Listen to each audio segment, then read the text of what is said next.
వెళ్ళగా విచారణ జరిగే గది పక్కనే ఉన్న లైబ్రరీ రూమ్ వరకే ఆయనను అనుమతించారు. ఇక బిజినెస్ రూల్స్ ఉల్లంఘన, హెచ్ఎండిఏ నిధుల దుర్వినియోగం, కేబినెట్ అనుమతి లేకుండా ఒప్పందాలు, ఆర్బీఐ అనుమతి లేకుండా చెల్లింపులు తదితరాలపై కేటీఆర్ను ఏసీబీ ప్రశ్నిస్తున్నట్లు సమాచారం.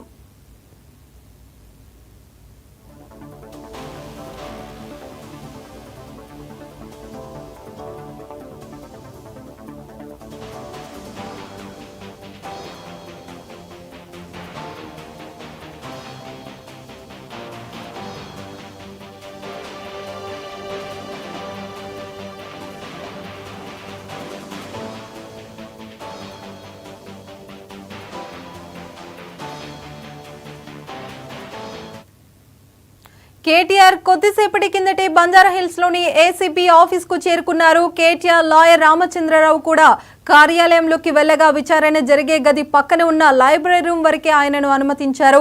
ఇక బిజినెస్ రూల్స్ ఉల్లంఘన, హెచ్ఎండిఏ నిధుల దుర్వినియోగం, కేబినెట్ అనుమతి లేకుండా ఒప్పందాలు, ఆర్బీఐ అనుమతి లేకుండా చెల్లింపులు తదితరాలపై కేటీఆర్ను ఏసీబీ ప్రశ్నిస్తున్నట్లు సమాచారం. ఇక దీనిపైన పూర్తి సమాచారం మా ఇన్పుట్ ఎడిటర్ నవీన్ అందిస్తారు. నవీన్, చెప్పండి, ఇక కేటీఆర్ ఏసీబీ కార్యాలయానికి చేరుకోబోతున్నారు. కేటీఆర్ తో పాటు ఎవరెవరు వస్తున్నారు, పూర్తి అప్డేట్స్ ఏంటి, అక్కడ ఎలాంటి ఏర్పాట్లు చేశారు? కొద్దిసేపటి క్రితమే కేటీఆర్ తో పాటు తన న్యాయవాది కూడా ఏసీబీ కార్యాలయం కూడా చేరుకోవడం జరిగింది. మరికొద్ది నిమిషాల్లోనే ఏసీబీతో పాటు ఏసీబీలో ఉన్నటువంటి కొంతమంది ఉన్నత స్థాయి అధికారులందరూ కూడా కేటీఆర్ ని విచారణ కూడా చేపట్టేటువంటి అవకాశం కనిపిస్తుంది. అయితే మరి కొద్ది నిమిషాల్లోనే ఈ యొక్క విచారణ అనేది కూడా ప్రారంభమయ్యేటువంటి అవకాశం కనిపిస్తుంది. ఎందుకంటే ఫార్ములా ఈ రేస్ సంబంధించినటువంటి అంశాలపై ఇటు A1 గా కేటీఆర్ ఉండడం జరిగింది. దాంతో పాటు A2 గా ఐఏఎస్ అధికారి ఉన్నారు, A3 గా ఆ సమయంలో పనిచేసినటువంటి అధికారి కూడా ఉన్నటువంటి బీలన్ రెడ్డి ఉన్నటువంటి నేపథ్యంలో బీలన్ రెడ్డిని నిన్న ఈడీ అధికారులు విచారణ కూడా చేపట్టడం జరిగింది.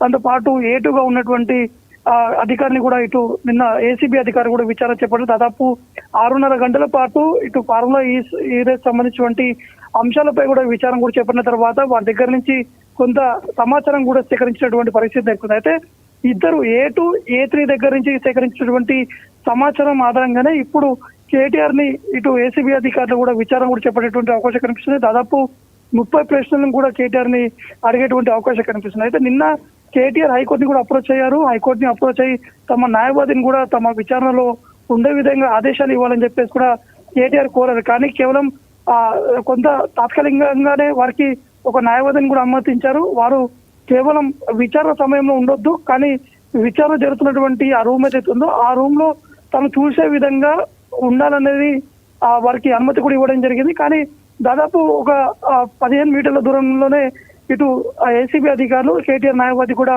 ఒక రూమ్ కూడా కేటాయించారు. ఆ రూమ్ లో నుంచి విచారణ జరిగేది ఆ ప్రాంగణం కూడా చూసేందుకు కూడా వీళ్ళు కూడా కల్పించడం జరిగింది. కాబట్టి ఈ విచారణ అనేది ఇప్పుడే ప్రారంభమైంది. కాబట్టి అనేక అంశాలు అంటే ఈ అవకతవకలకు సంబంధించినటువంటి విషయాలు కావచ్చు, ఇటు A2 గా ఉన్నటువంటి అరవింద్ కుమార్ ఇచ్చినటువంటి వారు ఇచ్చినటువంటి స్టేట్మెంట్ కావచ్చు, A3 గా ఉన్నటువంటి బీలన్ రెడ్డి ఇచ్చినటువంటి ఆ స్టేట్మెంట్ కావచ్చు, ఇవన్నీ కూడా పూర్తి స్థాయిలో కేటీఆర్ ని విచారించేటువంటి అవకాశం కనిపిస్తున్నాయి.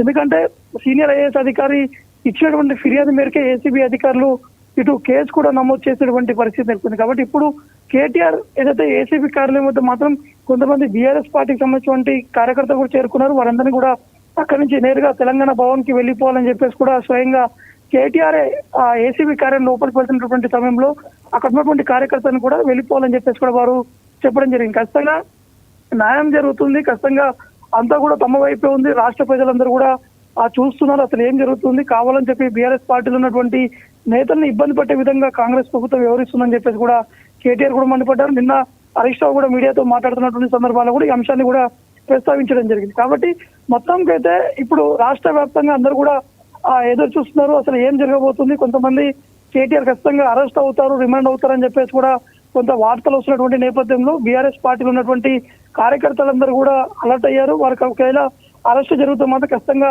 ఆందోళన చేసేందుకు కూడా సిద్ధమవుతున్నటువంటి పరిస్థితి ఉంది. కానీ కేటీఆర్ ఈ రోజు ఉదయం 9 గంటల ప్రాంతంలోనే బీఆర్ఎస్ పార్టీలో ఉన్నటువంటి మాజీ మంత్రులు కావచ్చు, ఎమ్మెల్యేలు కావచ్చు, వారితోటి మాట్లాడడం జరిగింది.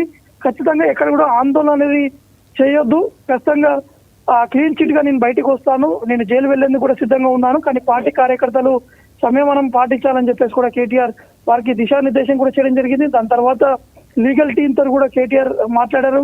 అంటే ఎటువంటి అంశాలు ఏసీబీ అధికారులు విచారణ చేపడతారు, ఆ విచారణ జరుగుతున్నటువంటి సమయంలో ఎటువంటి అంశాన్ని ప్రస్తావించాలి, ఏ విధంగా బిహేవ్ చేయాలనే అంశాన్ని కూడా ఇటు లీగల్ టీం కూడా కేటీఆర్ కూడా చెప్పడం జరిగింది. కాబట్టి ఇవన్నీ ప్రశ్నలు కూడా అడుగుతున్నటువంటి నేపథ్యంలో వారు పక్కాగా నేను క్లీన్ చిట్ గా నేను చెప్పేందుకు కూడా నేను సిద్ధంగా ఉన్నానని చెప్పేసి కూడా కేటీఆర్ మీడియాతో మాట్లాడడం జరిగింది. కాబట్టి ఈ విచారణ అనేది కొనసాగుతూనే ఉంది. ఎందుకంటే నిన్న ఏసీబీ అధికారులు ఏటుగా ఉన్నటువంటి ఆ వ్యక్తిని కూడా విచారణ చేపట్టారు.